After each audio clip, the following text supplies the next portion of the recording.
Perfect. Hey everyone, and welcome back to another episode of Workflow Wonders. I'm your host, Alex Storey, co-founder of Skill Mammoth, a business systems and tools consulting firm based in the Twin Cities. In Workflow Wonders, we explore the behind the scenes of entrepreneurs and business leaders to learn more about their businesses and workflows and tackle problems together. Today, I'm thrilled to introduce Lydia Van John, owner of a branding studio, Venlo Studio, where she creates stunning graphic designs and offers brand photography services to help businesses elevate their visual identity. Lydia, welcome to the show. How are you doing today? Hey, Alex, thanks so much for having me. I'm so thrilled to be here. This is my first podcast ever, and it was actually one of my 2025 goals to be on a podcast. So thanks for fulfilling one of my goals this year. Boom, cross that right off the list, and you can't be on any more podcasts for the rest of the year. Got it. But no, I hope you can make it on many more. And thanks for being a guest. You know, I've known Lydia for a couple years now. We're kind of part of multiple networking groups, kind of businesses supporting businesses here in the Twin Cities. So so glad to have you on. Yeah, absolutely happy to be here and happy to be not in the cold today. Yeah, for those of you wondering, it is very, very cold here in the Twin Cities, negative 40 degrees Fahrenheit with wind chill. You might even hear my daughter in the background. School is canceled today, so you might hear her kind of toddling around. But awesome. Well, Lydia, before we get started, just what's going on in your life, personal or otherwise? What's something that's happening that you'd like to share with the folks on the pod? Yeah, absolutely. Well, yeah, thanks for the solid intro. That was super great. But yeah, so I'm Lydia and I own Venlo Studio, which is, like Alex said, a branding agency here in Minneapolis. And I'm happy to announce that I went full time this year. So I am now Nice. full time into the business owner entrepreneurship life, which has been so fun. I just love what I get to do, and so I was super stoked when things were working out this year. We have enough clients that I was able to make the leap and move away from the part-time job that I had to go full time. So that's what we're celebrating at the start of this new year. That is massive, Lydia. I am in a very similar situation. I haven't made that jump just yet, but for those of you who are kind of starting in entrepreneurship, I think a lot of folks kind of go through the same journey. You have your golden handcuffs, right? Like I like to call them, that full-time or part-time job. And then finally, when you can get enough business, you can kind of make that separation. Yeah. And so jealous. Like, I imagine it's probably scary in some ways, but you probably have a lot more time to focus on your business. How's that working for you?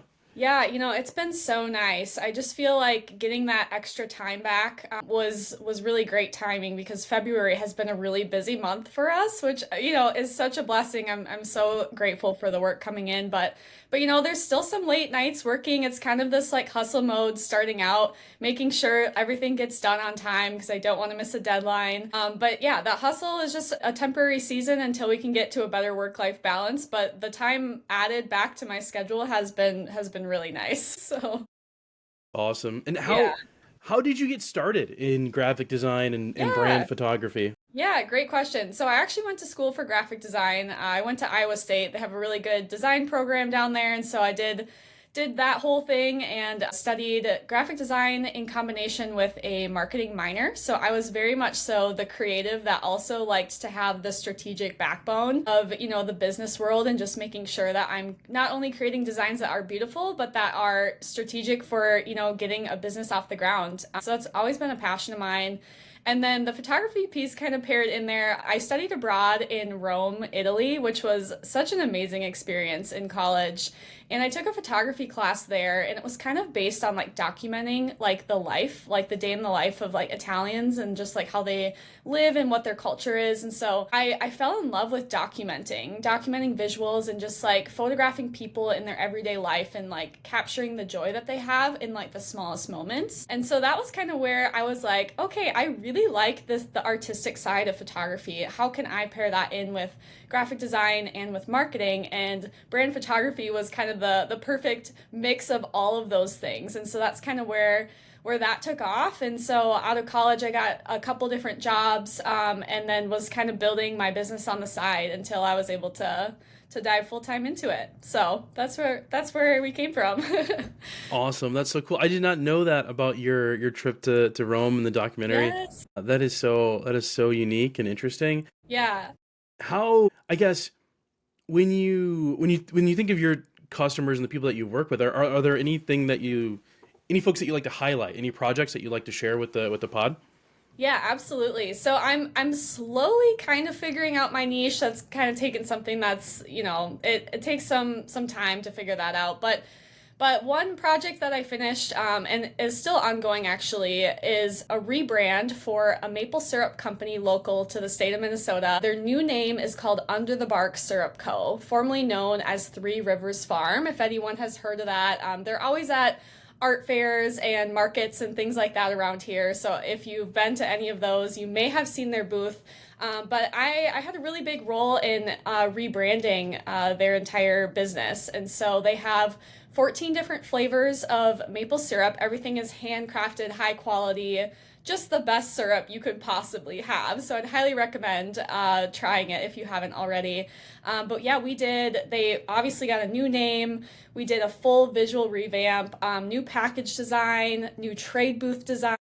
And then just recently, I helped them with some e-commerce photography and some lifestyle imagery. So we did a whole revamp of their brand, and it has just been so successful. They were live for all of last summer's market season and had some markets that they doubled their sales at from the previous year. So I would say highly successful, and I'm just so happy and so proud of just the turnout and people's reactions. I visited a couple of their markets and just hearing what people were saying as they walked by the booth, it made my heart so happy. So that was a really cool project, and I think what I'm realizing is, there's a lot that I can do to serve product-based businesses. I still do service-based businesses as well. I work with a lot of realtors and solopreneurs that are, just needing kind of headshots and imagery like that. But what I'm noticing, is there's a space for me in the product industry as far as, just being able to work on the packaging and, creating boxes and gift boxes, all those types of things that a product-based business needs. And so I'm slowly realizing that maybe this could be a solid niche for me to kind of dive into. So products and food-based products are kind of the thing that's been going really well. That's awesome. That's a really good case study. Yeah. And I imagine folks can find it on your website if they want to Yes. take a look. What's your website again? Absolutely. Yeah, it's venlostudio.com. And I actually just published a blog this week about their case study. So you'll see their case study if you click on my blogs page. That's so awesome. And now, it's morning time when we're recording this. So I think, after this, I'm going to get some pancakes, rock some maple syrup. Right? And I'm starting to get hungry just thinking about that. Absolutely. Well, thank you, Lydia. So now to kind of really understand your workflow, I've set up a Miro board so we can kind of map out your entire client journey from the moment someone discovers your studio all the way through delivering final brand assets, scheduling photo shoots, and then of course, offboarding, getting those reviews and stuff. So I'll list out some key stages we often see in these services, and then you can guide us through how it actually works in your studio. Awesome. Then we'll just look for any steps that could be streamlined or automated to save you time. Great. For those of you who are listening, I'll try to describe what we have on screen. Otherwise, you can watch the video on the Skill Mammoth YouTube, which will be linked. But I'm going to go ahead and get my screen sharing, and we'll go ahead and go through this presentation here. So boom. Okay. So let's full screen it here. So on the left-hand side, we'll just start with awareness, how folks become aware of Venlo. And I put some suggestions over here on the left. I greened referral networking just because that's how I met you. Yes. I know we pass referrals back and forth doing that. Yeah. But other than that, what are the other ways that people find out? I know you just mentioned your blog, so I'm going to go ahead and turn on organic content. Yeah. But do you do events? I know when I say this, I mean booths at a conference or something like that. I've done one event, so I would say it's not a main thing, but I have dabbled in it. Referral networking is honestly my biggest bucket. That's where most of my leads do come from. I love in-person networking events. I love meeting people. So it's really, truly fun to be able to go to those and meet people there. Okay. Cold outreach, I don't do a ton of, but I have sent the occasional DM to a brand that I want to work with. Okay. On Instagram. So not as much calling, but maybe more cold messaging. Yeah. I've personally, I do DMs, I do email. I have not done too much calling just because I don't know if I have the gumption for it. Yeah, it's kind of intimidating, honestly. Yeah, but I just hired a sales development representative who's been doing a lot of cold calling. So we'll see how that turns out. But Nice. that's Yeah. awesome. So some cold outreach. So that's so I'll put yellow there, but Sure. mostly just like if somebody you're really interested in, you'll DM Yeah. them. Yeah. And this is more for the audience, Lydia. This is not like an indictment on you, Yeah. but I will say Lydia here has a what we call a good problem, which is Lydia gets most of her referrals for Venlo through referrals, like networking referrals, right? That's how she gets her leads. And that means Venlo's doing great. That means people love the product, they love the service, they love what Lydia's doing. The challenge here is sometimes it can be a little bit less predictable, Mm, because you're kind of a little bit dependent on either former clients or, yeah. peers and colleagues kind of being in those positions to refer the studio. So you can see that Lydia's doing some cold outreach and whatnot, and I'm sure we're going to hear more. I think we mentioned organic content. There's ways to kind of supplement it, so that way you have a Mm. little bit more consistent flow to your pipeline. I would say that is kind of one of my problems. And I'm trying to get more, like I see white label at the bottom. I'm like trying to Yeah, get more like retainer based clients that are a little bit more predictable monthly. So the networking and referrals are great because it's like people that are already coming in from a trusted friend or, hmm associate or whatnot. But yeah, it is, up and down totally. So you're right on. yeah, yeah, and I think the math, and I could be misquoting here, but I'm pretty sure the likelihood that someone is going to buy from you is 50 times more likely when they're referred to you from like somebody that they trust Yeah, than versus like cold outreach. So for by sure. no means am I saying people get out there, join networking groups. If anything, just to like learn from other solopreneurs, and then Yeah. obviously eventually to get those referrals as they come in. Hmm. Pure context, I just had a referral come in. There was a $4,000 deal for my business, Wow, and so that's that great. is, I mean, it's a positive. Obviously, Yeah. um, yeah, you guys get the point. We'll jump from Yeah. there. Oh, do you do any paid ads? No, no paid ads. I haven't dove into that bucket yet. Do you do anything like any, I guess, mailer marketing, anything like that? Like any mailers, magazines? Not for myself. I do design them though for clients. That's cool. That's awesome. Same, Yes. likewise.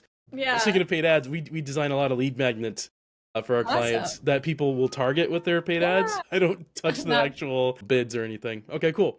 So organic content. I know we have a blog, yes. and I've definitely gotten several of your newsletters, which are very well produced, by the way. Thank you. Uh, I appreciate that. yeah. What else are you doing? Are you doing any social or anything like that? Yeah, yeah, I'm pretty active on Instagram and Facebook. Okay.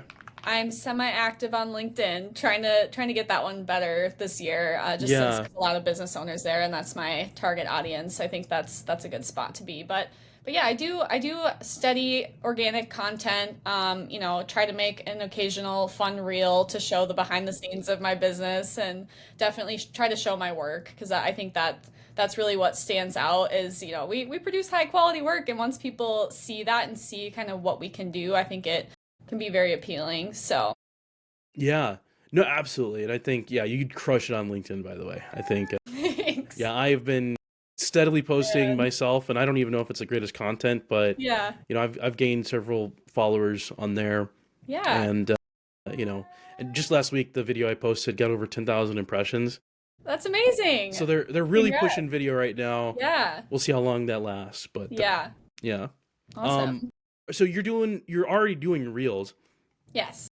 Are you using any like social media like scheduling tools like Buffer or anything like that? I use one called Preview. It's very Okay. low key and it's an app that is specifically for Instagram. So I feel like the way that I create my content is mostly for Instagram for like to make a pretty grid and make sure, everything looks Yeah. good because I care about that. But then I just like post the same things to the other platforms. But the Instagram one is the one I prioritize for sure. Okay. Awesome. Yeah, that makes sense for someone with so many visual like Yeah. designs and whatnot. Okay, cool. Yeah. So we mentioned white label. Do you have any like white label partnerships with like I larger have one. agencies? I Okay. have one so far, which has been a super great partnership. I'm kind of their like headshot photographer. Mm-hmm. So they're a branding agent, or not branding, they're more of a marketing agency here based in Minneapolis. And so I'm their headshot photographer. So whenever they have a big gig, they'll pull me in on some of those pieces. So that's been really fun. It's been new, like, within the last 4 months we've been working together and it's been going really well. So I'm like, okay, this is like a nice, steady client, and they kind of have stuff that, they're doing the marketing for me essentially. I don't have to go out there and, like meet the people for, Yeah. for those types of gigs. So I think that would be a good thing to supplement and continue to add in to my lineup. So Yeah, no, and it's something that we've been exploring too at Skill Mammoth. We only have one white label partner right now, but to kind of just kind of explain it to folks that are listening or watching, white label partnerships are basically essentially subcontracting in a sense. So these are agencies that might not do the work that you're doing, but they have clients asking for it. mhm. So you basically kind of sub in to help them out with that specific thing. Like a great example is at Skill Mammoth. We build like interactive lead magnets, we build animated video explainers, and we build like interactive chatbots for folks. But like a web design company, they typically will just design and develop your website, and all that supplementary stuff is kind of like after the fact. Mhm. That's how Skill Mammoth plugs in on that kind of end. But so that's awesome that you have those white label partnerships. A great way to supplement, and like you said, you don't have to do a lot of that outreach and that lead acquisition, and it can be kind of supplemental. Do you do gig work like a Upwork or Fiverr or anything like that? No, I don't. I'm trying to think if there's anything like similar to that. Mm-hmm. But yeah, not really. Right out of college, I like made one of those accounts just because I was like, I have no job. I'm a new graduate. But it was like really hard to like with somebody with no, I don't know how they do like your profile gets like reviews or points or however that works. I Yeah, had zero, and so nobody like trusted me. So it was not a good space for me, but who knows, maybe in the future that could be something. yeah. It can definitely be tough. Like in until you have those like case studies, until you have Yeah. those Yeah. those the proof, that social proof that you can do what you're Yes. talking about. Yeah. You know, One thing, and I'm not on Upwork or Fiverr either, but I have heard from folks who had success there is Mm. early on, it sucks, but just bid very low. Be like, hey, I'll do this for free. I just need the reviews, and then and from there you can kind of use that social proof to kind of snowball. Interesting. That's, yeah, a good strategy for sure. Yeah, yeah. But if you don't have any, if you don't have a portfolio, you kind of have to go that route. Right. Awesome. Okay, cool. So that's how you get leads. Am I missing anything from this list here? Are there any other like avenues I where you're? guess, okay, one that I did think of is repeat clients. Yes. That's a pretty big category for me. I have a lot of clients that either had branding or photography done by me in the last 2 years, and they're coming back either for more photos of like an updated offering. If they, a lot of past clients that I've done their branding for will need like print materials. So I'll make like business cards or custom stationery or flyers with their branding on it. So yeah, I do have a lot of repeat clients too, which is a nice supplement to have in there as well. Yeah. No, absolutely. And that's very good, right? I think that kind of account elevation, right? Like, hey, we've done this already. Have you tried this out? Are you doing any outreach, or are they just going to you? Are you saying like, They're coming back. oh, that's awesome. Okay, so you're Yeah. not even doing like a nurturing. Well, I guess, I have my email newsletter list, and a lot of Yeah. them are on that. So I'm sure just like seeing my name pop up helps. Yeah. But yeah, they usually just email me if there's a need that they have, and they had a great experience working with me the first time, and so it just makes it really great to continue to work on the brand that I developed for them. It makes it really easy and fun. Awesome. Okay, cool. Well, that's good. We have our leads, and yes, repeat clients are huge. Hmm. And you can usually skip a huge part of your pipeline. You can get straight to the Yeah, proposal. absolutely. As far as speed to close, the best types of clients to have are the ones that you already have. Yeah, you're absolutely right. So moving on from getting leads, how do you like initiate those conversations? I've got a couple suggestions here, but like, are they filling out a form? Are you getting like an email from like a networking partner? Yeah. What does that look like? Yeah, so for the referrals, I definitely usually get like an email introduction. And then, from there and for all the other leads, what my first main step is I offer a 15-minute free consult call.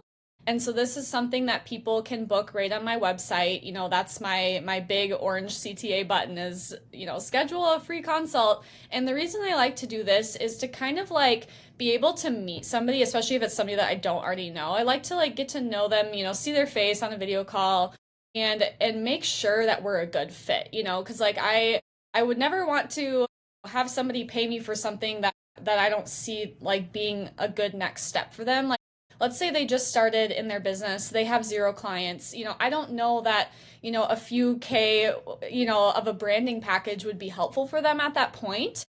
So, I just want to start with a consult call to make sure, like they're in a good spot to invest for their brand and that they would be a good fit, a good client for me. So that consult call is just a really great space to have that conversation. And then from there, usually, I get a good idea of what they're looking for, and then I put together a custom quote for them. Okay. And the custom quote thing, I know we've chatted about before, is something that I would love your advice on and just input, because I feel like, I've really dabbled with this because I'm like, I want something fully customized for my client because everyone has different needs. Like even when it comes to like creating a rebrand, for example, like my maple syrup project that I did, they needed also like a trade booth, and they needed package design, like custom labels, and they had like so many more things that they needed, where when I work with a realtor and do a rebrand for a realtor, they need the standard brand kit and maybe a headshot, and that's it. And so it's like every company is so different in what they need, and that's kind of why I've adapted this custom quote system.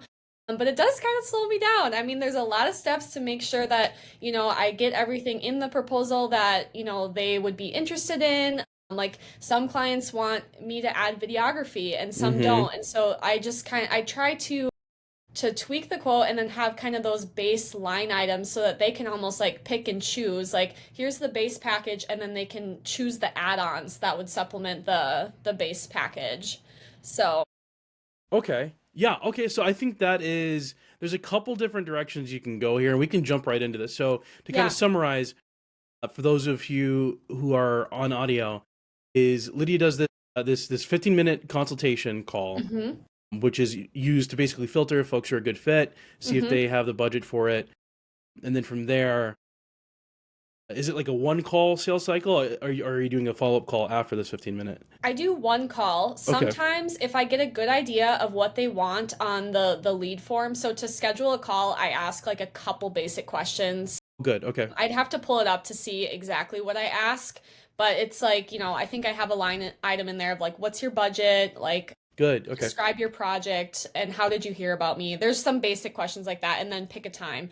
So in that form, sometimes I can get a pretty good idea of the quote or of like what they are looking for, and then I make the quote on the front end of the call. And then if I'm determining on the call that, hey, I'm like spot on with like what they're needing, I will just go ahead and share my screen and present the proposal for them. But other times, like if their form is very vague and maybe they don't even know what they want, then I listen to them, kind of hear what they're needing, and then I'll put together the quote right after the call and email it over to them. Okay. So those are the 2 ways that it can work.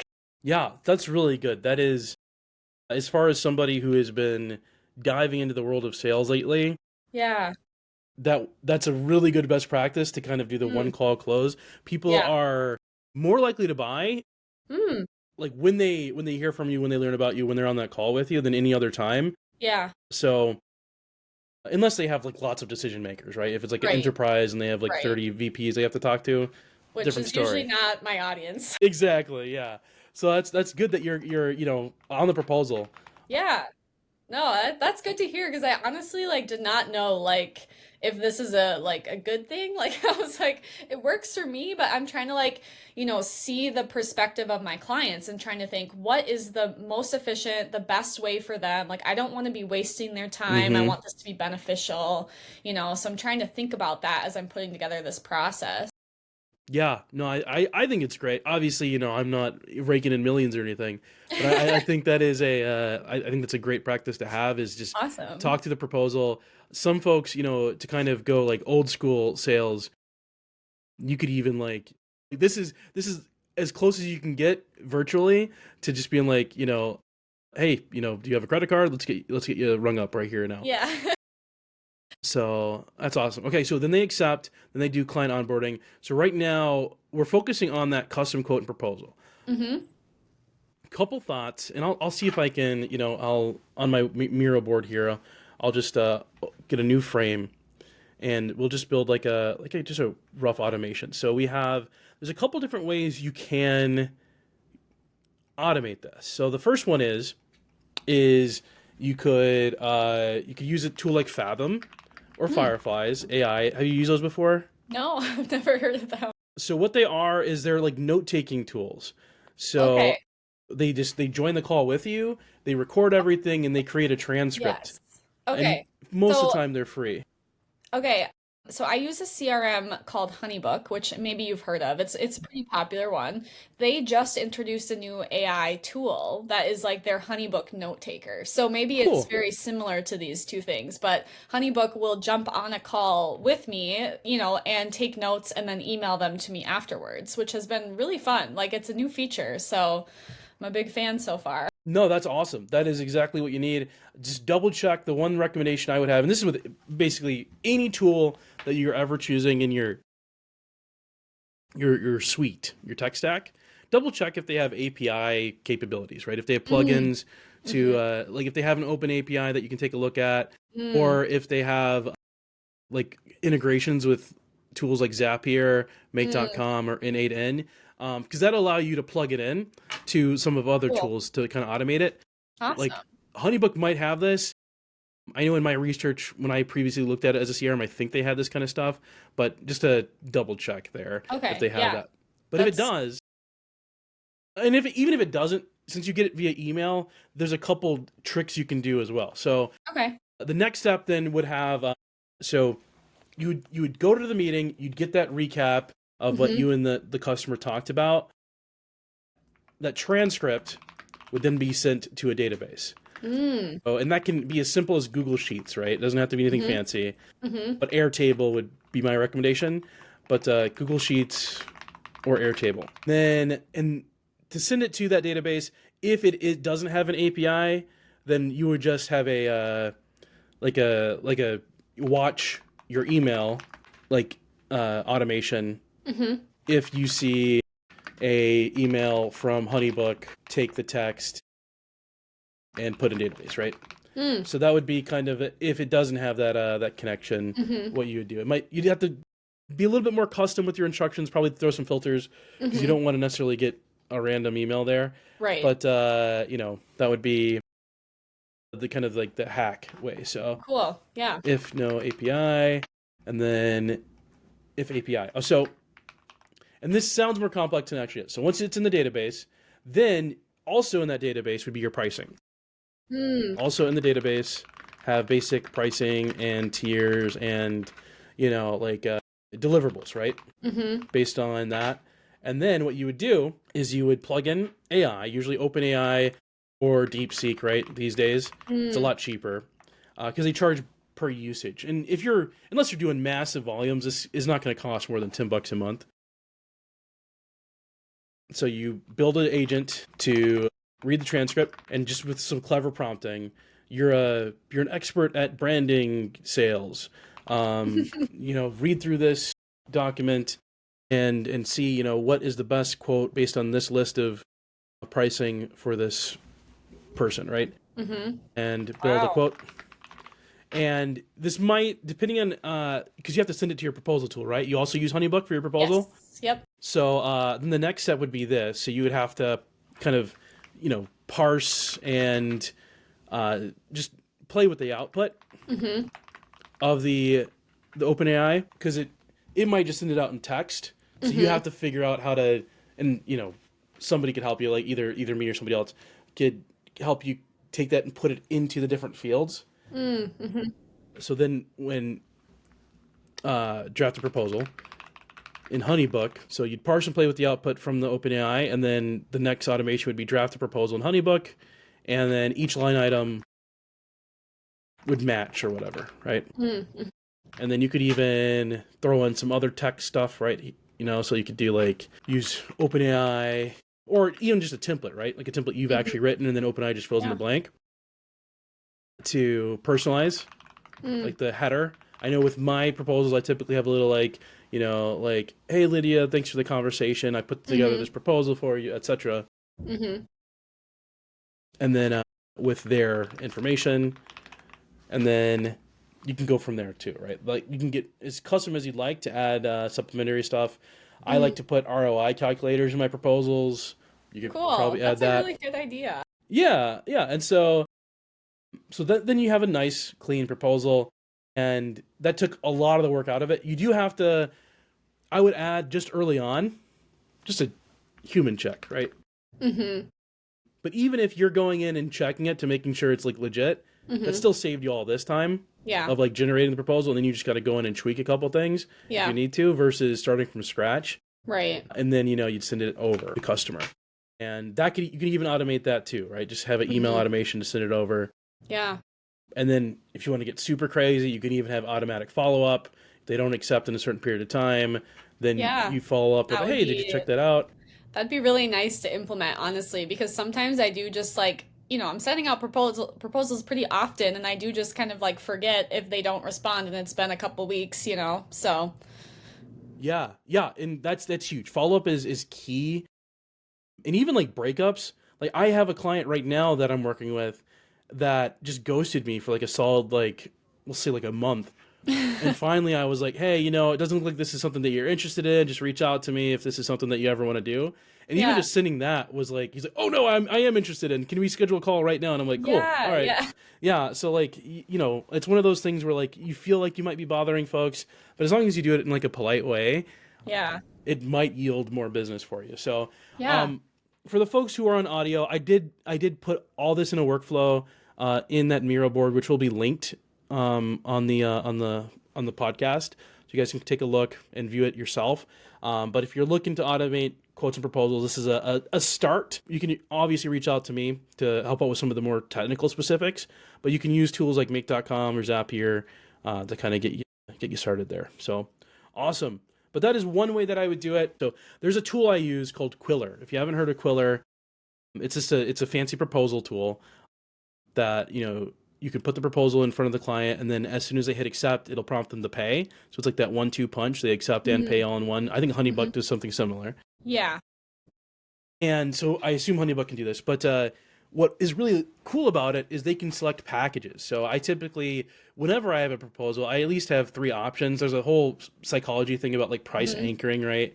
Where like they're more likely to buy your middle tier if you show them like the super expensive luxury tier. Right. They're like, oh yeah, this is a much greater deal. I'll get that, right? And then, vice versa. If they're like, wow, I'm missing out on all these things, maybe I will just spring for the big deal. And so I usually do 3 tiers, like my intro offer, which is, I call it a transformation blueprint. It's $500. And then we do basically what we're doing right now, a little consultation on where we can automate. And then if they choose to go forward with me automating, then they get 500 towards that service. So it's Cool. technically free if they go with that. So that's my Yeah. low Yeah. tier offer, then my mid tier, and then my higher one is I have a recurring subscription service where folks get unlimited automations during the time that they stay with me. So you could do that too. That's less of an automation play, but more like just put it up there for them so they decide Yeah. what they want. Yeah. I do a similar thing to that right now. I have Good. so Honeybook has like your base package section, and then they have a section where you can do add-ons. Okay. So usually I'll do like 1 or 2 base sections, and then like 6 to 8 add-ons, which might be a lot. I don't know. I like the flexibility for my customers to be able to choose. And then like for branding clients, if they're like, well, I also want photos, then they can add photos. Like, so it's just a very customized way for them to just like select what they want. And then I try to just like show them only the things that they're interested in. So like if they have no interest in videography, I will take that line item off so that it's not like overly stimulating. Yeah. Yeah, yeah, and you don't want to seem like you're necessarily like nickel and diming them or anything. Right. Like kind of keep it as like an option. Yeah. So I typically, and once again, this is just anecdotal in my experience. I typically keep 1 add-on per main service, Mm, and then that way they can check it if they want. Yeah. You know, usually that's my support. So when I Mm. build automations for folks, one thing that's unique about us is we just build it with your tools. So you don't have to pay us afterwards. There's no like gatekeeping, Yeah. but you That's can if you nice. want. So the add-on is like, hey, you can pay us X amount of dollars a month, and we'll help support you with your automations if they break or anything. You don't have to worry about the headache because it is a little bit, it's a little bit technical if you're doing it yourself, right? For sure. So, I mean, try that out. I don't know if that helps with some of that like that cognitive load. Yeah, I haven't seen your absolutely. proposals. I'm sure yours are perfectly fine. I guess you so you just signed up for my mini session, so Hmm. thanks thanks for booking a photo mini with me. But what I'm so curious, like what did you think of that process? Because that is my fully automated self-booking. Like you were able to just select a time, book it, and be done. Like, can you share your thoughts on what you thought of my process there? Yeah, it was super smooth. I don't remember anything like that frustrated me or anything like that. Yeah. I think you know, I think there was one moment where it's like, oh, you'll be invoiced in the next screen or something, Yeah. and then that's the only thing that I was like, just put it on the same screen if you Yeah. have that capability. But Yeah. I'll have to look into that. That's a good yeah, point. yeah. Let me see. I might. Well, here, let me not share my screen real quick. I'll pull up Quiller and I'll show you what it looks like Yeah.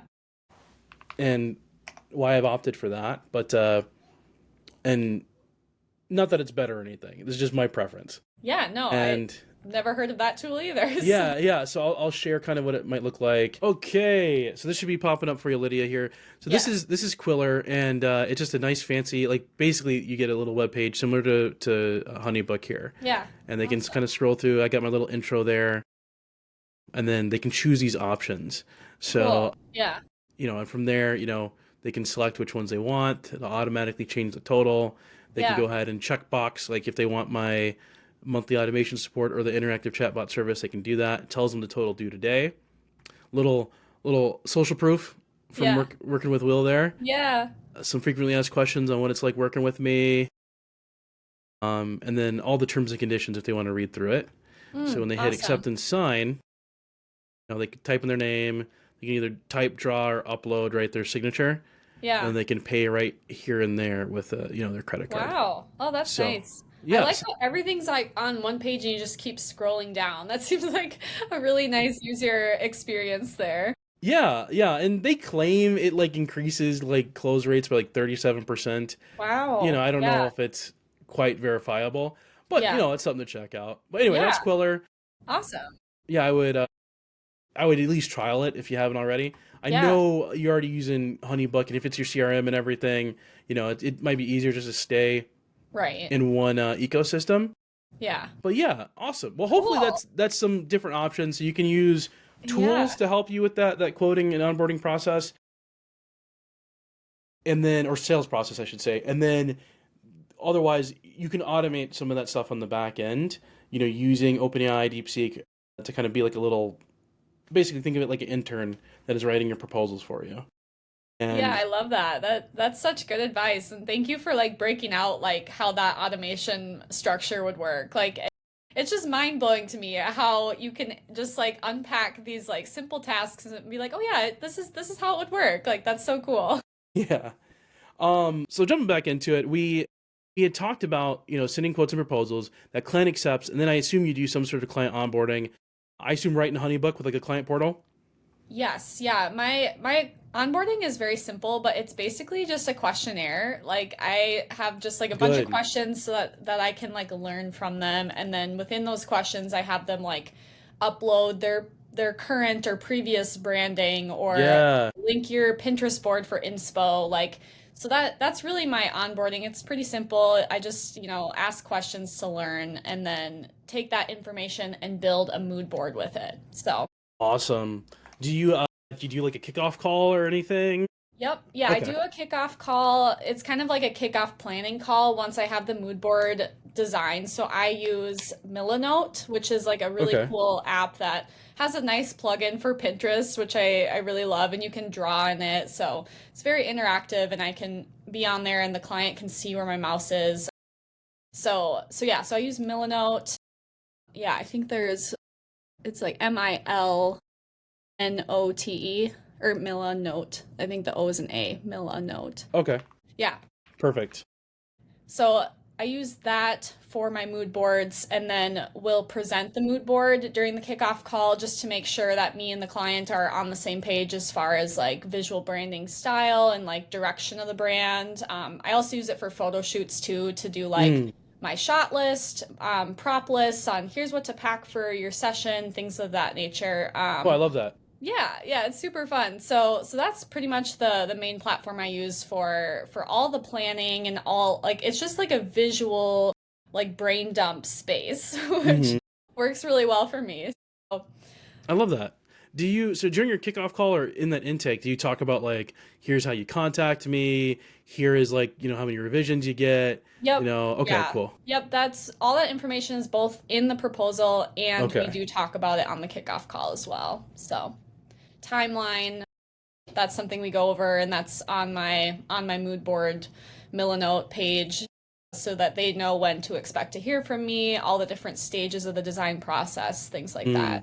Love that. Okay, that's good to have. So we have kickoff, planning call, and then I'm assuming just jumping right into fulfillment, right?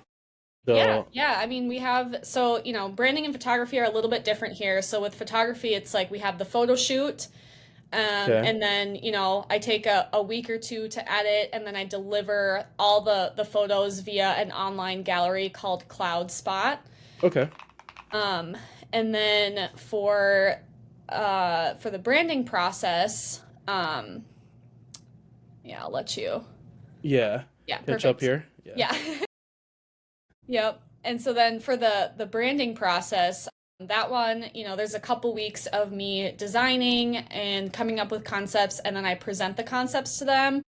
I don't know how much you want to dive into this process, but I do all my first rounds of designs in black and white, and then they select their top two concepts, and then I build out those two top concepts into their color palettes that they're looking into, and then from there they choose a concept, and then we refine with another round of revisions, and then Okay. export all the files, send it via WeTransfer. Okay.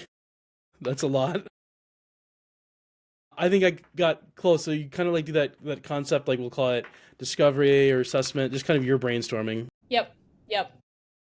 And then you design it in black and white, and then you get that customer feedback. Yep. Then you have the color concepts, and then you said one more round of revisions. Yep.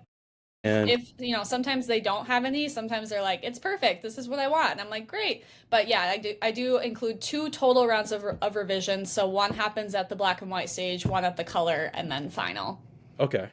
And then you publish, you said, to a tool Yeah. or something? I export and then I send the client the full packaged brand assets folder through WeTransfer, which is just because my CRM will not allow like files to be sent via email like above a certain amount. So I usually just do a WeTransfer link, which is super simple, and I can keep it all within my email still, so I don't have to like send them to a different page or something. So. Okay. Awesome. All right. That's good. That's a pretty clear process. And then with the photo shoot, I think I missed you do some editing, I assume? Yes, yeah. Okay. My delivery time, depending on the length of the session, can be anywhere from 1 to 3 weeks. Okay. 1 to 3 weeks. Okay. Good. Okay. And then I assume the next step would be kind of asking for a review, right? Yes. Okay. And that happens at the very end? Yeah. Okay. Sometimes I will, like, I've played around with automating this step, but I usually like to make it a little bit more of like a friendly like voice that is specific to their project. So like a follow-up, like how's it going, like using your new branding, do you have any questions, like I saw this post that you made, it was beautiful. Like I try to make it more personalized, and then ask for a review at the end of that. So yeah, so what Lydia's doing there is kind of recapping all the deliverables, all the value that she's added to the customer right when asking for that review, saying like, hey, we did X, Y, and Z, you enjoyed it, I think I heard you say that. And do you mind, giving us a review? So I think that's a great practice to get into. yeah. Kind of reminding folks what those wins were for them, if it's not as obvious. And then kind of primes them to kind of leave that review. And so one thing that folks that do a lot of volume do is they sometimes gate it, right? They'll send like a form first to get a review, and then they'll ask for a public one, or do you go straight for the public review? I've tried both, honestly, and Okay. I think what I'm realizing is that the public review like just gets them out there faster. The Mm-hmm. gated ones, what I was noticing is people would leave that and then not continue to put it on Google. Like they were like, I left my Mm-hmm. review, I'm done. Like you have my info. And I haven't really gotten a bad review yet, knock on wood. That's But yeah. I'm like, okay, I think it's fairly safe to just ask them to jump on Google and leave me a review there. So that's what I've been doing as of late. Awesome. Okay. So we have no, then you ask them for a review again, and then if they do, then you just thank them, right? Yeah. Yep. Cool. So, and then I imagine, do you add previous clients to like a nurturing campaign? I know you have your newsletter. I don't. Should I Okay. do that? I mean, like I know if you're getting a lot of like Yeah. repeat clients, Yeah. I think it'd be super worth it to just kind of check in. Maybe Mm, even have like some automated. You could do this like as soon as you sign them. You could in mm-hmm. that same database that I mentioned earlier. Like Yeah. one of those columns could be the date that they first signed. If you can get this information, birthdays, Mm-hmm. important holidays to them or whatever, and then you could just automate emails. Like, okay, Mm, cool. Hey, yeah. it was a year since you first signed with us. This is what we Mm, did. If you'd like to do any redo anything, mm-hmm. maybe throw in a coupon code or something as a thank you, and that could prompt them. Mm. That's a great idea. Thank you. Yeah, and then if you want to go super fancy, this is something that I do, and I'll give this out, obviously for free to everybody here on the podcast. Have you heard of the company Handwritten? I don't think so. Handwry. Okay, it's so what Handwritten is, it's a company that sends out mailers, right? Handwritten letters, Yes, I and have. I have. okay, cool. Maybe you're the one who mentioned this before, but I yeah, might have. go ahead.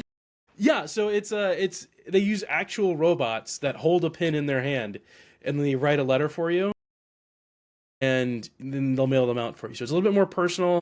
Yeah, It feels more bespoke. Even the envelopes are handwritten. They do the that's postage and everything crazy. for you. And what I love about it is they have a built-in integration with Zapier, Make. They have an open API, so you can plug it into your automation. So Wow. on those birthdays, on those anniversaries, as long as you have the client's address, which can sometimes be tough to find. I asked during my kickoff, and I I do straight up, too. yeah, Yeah. I'm like, hey, is it cool if I send you some gifts and swag and stuff? And normally people are like, well, yeah, I'd love that. And Yeah. so they give up their address, but then you can give it a little bit more personalized Mm, touch. They let me send business cards to them, so they'll put business cards in the actual envelopes, and then you can add other stuff too. For example, they have this instant coffee packet that you can stuff the envelope with, no and I way. and I love saying like, hey, I can't have coffee with you in person, but Oh here's a my coffee gosh. for you. So it's a great way to kind of add a little bit more personalization to it without actually having to physically write stuff out. Wow, that's insane. I can't believe that somebody thought of all that. Yeah, yeah, yeah.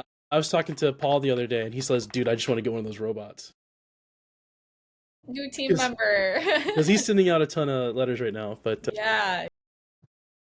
awesome. So handwritten, letters if you want, and you can literally do that physically, but it takes time to write. Yeah. Depending on how many clients you have, dozens and dozens of handwritten letters. Yeah. Cool. So I would, yeah, if you haven't done this already, get that nurturing campaign going. Mm, I think, will do.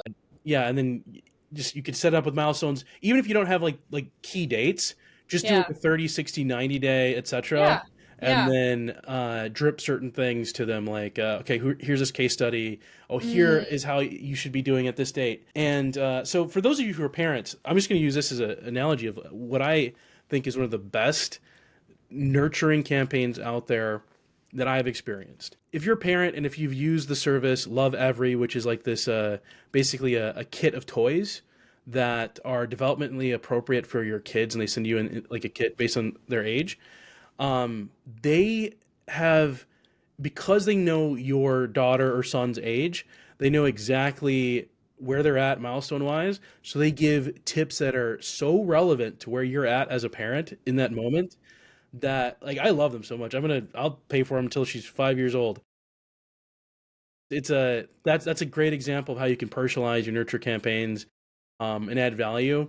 And even if people aren't buying more, if they're part of a subscription, you're increasing that lifetime value, because they're reducing your churn rate. So can't speak highly enough for nurturing campaigns. Mine are still very bare bones myself. I think as a solopreneur, taking the time to kind of focus on these supplementary things, it's tough to kind of eventually get there, but would recommend it.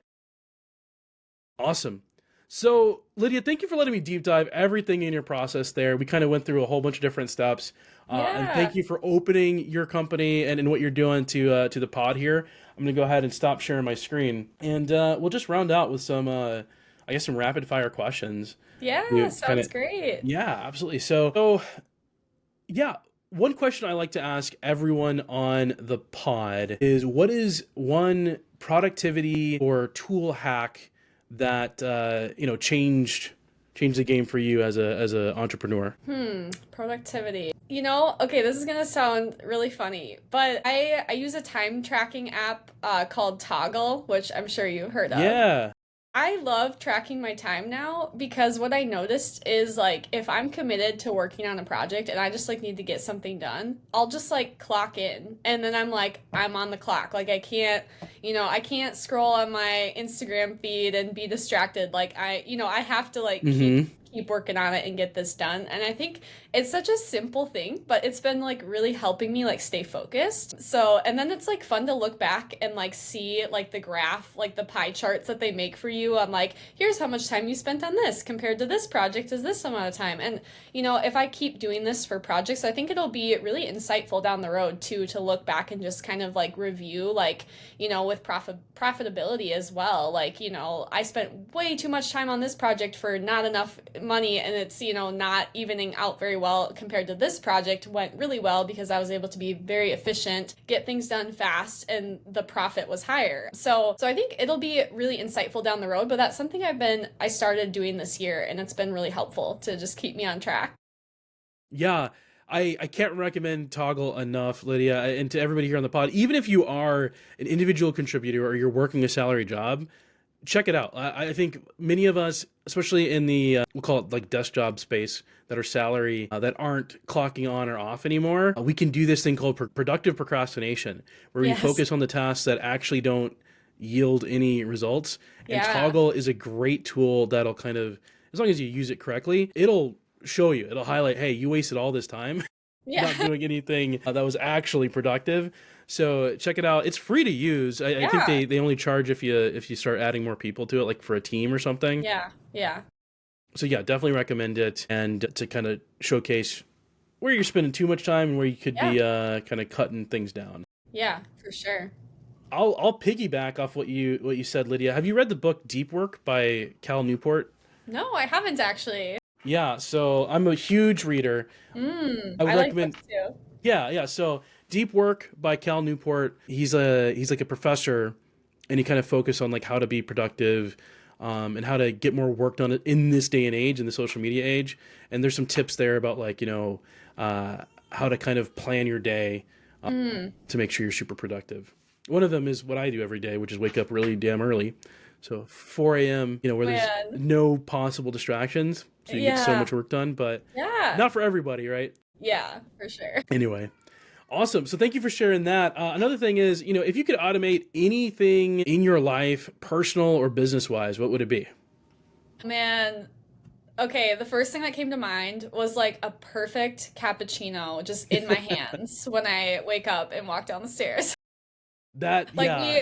we have like an espresso machine and it's like the very manual kinds like you have to grind the beans and then put them in there, tamp it, extract the espresso and then froth the milk to like the perfect temperature. Mm, And I'm like, if I could just get that perfect cappuccino every single morning, that would be amazing. It would save me, 5 to 10 minutes yeah. every day. Yeah. No, That would be huge. I know I don't have anything fancy in my house. We do have a drip coffee maker that you can Yeah. schedule and then it's full in the morning. But yeah, no, that's awesome. I think that's great. That's a Yeah. great thing to automate. I've been and to go back to that deep work thing, having some of that stuff ready for you when you start your day Yeah. helps considerably. Helps with the Yeah. reduce the friction to get Absolutely. your day started. Yeah. No, I think that's great. Near term, I know it's expensive, but DoorDash or Hey, something like that. my problem with DoorDash is that it just wouldn't be hot enough by the time it got to my house. True. I, Yeah. I like it hot and then like fresh. Like I'm very picky about my coffee, so I'm just like how, they have the fancy machines where you just press a button, but I feel like it's never as good. So like, how Yeah. can we make this happen? Yeah, okay. Well, that is a Ollie, stop. That is that's a business idea right there. Hey, Automating that cappuccino. or start a coffee shop in my house and just have employees. I don't know what it will look like, but we'll get there. There you go. That's a dream right there. Yeah. Awesome. Well, Lydia, thank you so much for walking us through your branding studios workflow and sharing how you blend design and photography to help businesses stand out. It's been a real pleasure. For anyone listening, how do they find you? Yeah, well, like I said, I'm on Instagram at Venlo Studio. I'm on LinkedIn, Lydia Van John, Facebook. You can find me there. So those are kind of the main social platforms. But I'd love if you like connected with me. I love meeting people for coffee locally here in the Twin Cities area. And if you want more branding tips and inspiration, join my email list. I do spend a lot of time on those because I really do care about my inner circle there. So yeah, I'd love if you join my and come say hi. Awesome. Well, thank you, Lydia. For everyone else on the pod, go ahead and like and rate this podcast on Spotify and Apple Podcasts if you haven't already. This is episode 4, and we need more reviews. So go ahead and do that. And also, self-plug for Skill Mammoth. If you're looking to streamline your own processes and level up your business with workflow automation and systems and tools, feel free to reach out to me. I go to skillmammoth.com to book a call, or just I'll copy what Lydia just said. Join our newsletter, all that kind of fun stuff. We'd love to help you make your workflow smoother, let you get back to focusing on what you do best. So that is fantastic. Thank you very much, Lydia. I'll let you have the last word. What would you like to say to the people here on the pod? Oh man, I was just gonna thank you, Alex. I just feel like it's so fun to learn from you, and you always know like so many tools and so many hacks, and like it's just so fun to like hear the latest thing that you've found. Even I'm on your email list too. You always just send like the newest and like the latest tools and technology, and it's so fun to be a part of your circle and learn from you. So thank you for sharing your wisdom with all of us. It is absolutely my pleasure. And yeah, no, thank you. I love to tinker. So that is what I bring to the world. Yes, Um, it's valued for sure. So we appreciate it. Thank you so much. Well, thank you all for tuning in to this episode of Workflow Wonders. Until next time, keep refining those processes and watch your productivity soar.